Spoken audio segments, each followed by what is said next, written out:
Jumat 19 November pukul 8 malam live di Kompas TV.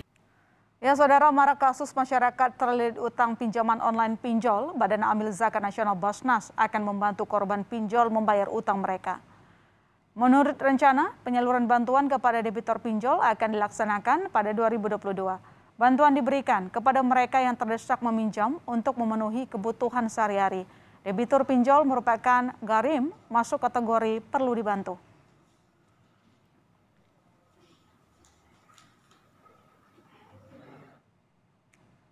Lantas bagaimana nanti realisasi bantuan kepada korban pinjol? Kita berdialog malam ini dengan Wakil Ketua Umum Basnas Muhammad Mahdum. Selamat malam, Assalamualaikum Pak Mahdum. Selamat malam, Waalaikumsalam Mbak My Sister. Selamat malam pemirsa Kompas TV se-Indonesia. Ya, terima kasih Pak telah bergabung bersama kami. Pertanyaan pertama adalah nanti katanya Basnas akan membantu mereka debitur dari pinjol. Implementasinya nanti seperti apa? Tahun depan ya katanya? Ya Mbak My Sister, jadi dapat kami sampaikan, pertama kami mengucapkan terima kasih kepada para muzaki, para donatur kita yang telah percaya pada Basnas, dan kepercayaan ini nggak akan kita salahgunakan. Basnas itu pada intinya ada dua program utama Mbak, program yang sifatnya darurat konsumtif dan program yang sifatnya produktif. Makanya yang kedua, program-program Basnas juga diarahkan yang memang dibutuhkan oleh masyarakat. Nah, adanya tragedi pinjol ini menunjukkan bahwa ada sisi-sisi memang Basnas sebagai instrumen pemerintah perlu melengkapi kebijakan yang ada. Maka dalam kaitan ini, setelah kita melihat fenomena ini, kita coba akan address dan kita akan bekerjasama dengan pihak-pihak terkait, dengan OJK, dengan Bareskrim, tentu juga dengan Menkominfo. Bagaimana seharusnya Basnas turut serta dalam hal ini. Jadi kita tidak akan gebyah uyah gitu bahasanya. Karena kan poin terpenting adalah bagi masyarakat yang membutuhkan dan merasa memang kategorinya adalah mustahik dalam bahasa kita, orang yang membutuhkan ini ada Basnas yang merupakan sahabat para muzaki dan teman para mustahik. Karena zakat ini intermediary agensi.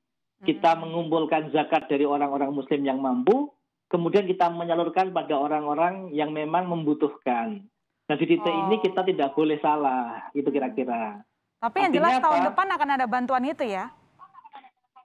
Ya, kan ada salah satu, biasanya orang yang terkena sudah terjerat hutang dan kemudian kategori gharim ini juga fakir miskin.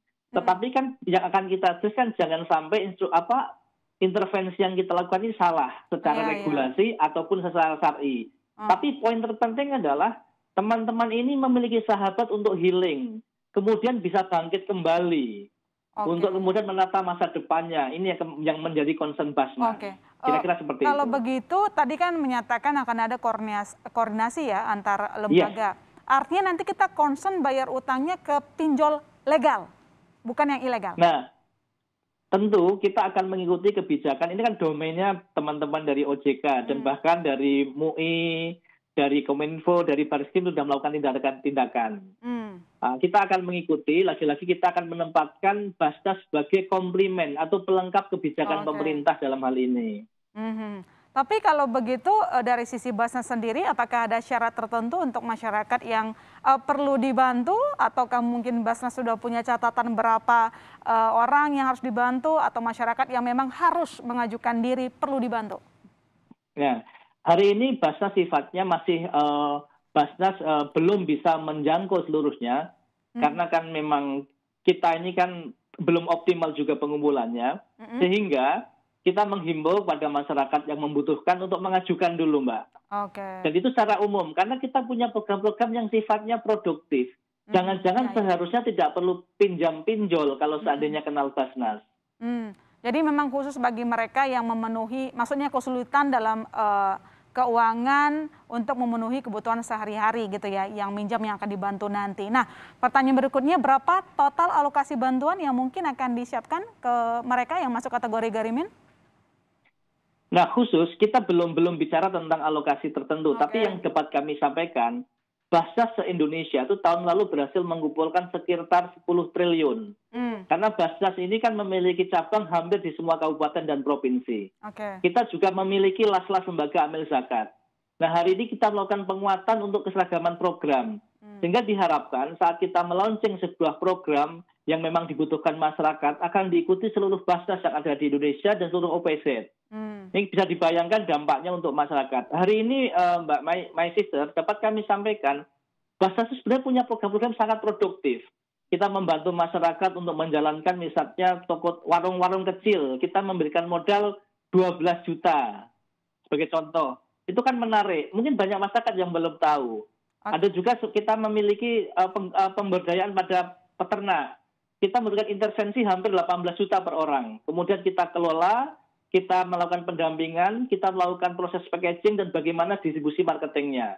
Jadi Basnas itu ingin memastikan uang yang diberikan untuk produktif ini tidak salah guna oleh para penerimanya. Karena kita berharap setelah mengenal Basnas, kemudian dalam periode tertentu tumbuh menjadi seorang pembayar zakat, bukan penerima zakat lagi. Itu konsep yang paling ingin kita tekankan. Ya, itu untuk yang produktif ya harapannya. Yeah. Tapi kan kalau misalnya membayar utang dari korban pinjol kan artinya ini untuk menutup lubang yang sudah tergali gitu ya Pak. Kalau ngarepin produktivitasnya juga nggak mungkin gitu. Nah, tadi kan Anda mengatakan meski tadi ada koordinasi antar lembaga, terus meminta masyarakat yang aktif. Nah, ada syarat tertentu yang mungkin sudah dibahas Pak, apa saja yang harus dibawa oleh masyarakat, buktinya, dan segala macamnya? Nah tentu, pertama yang bersangkutan harus mengajukan pada Basnas. Yang kedua adalah memiliki identitas diri seperti KTP, KK.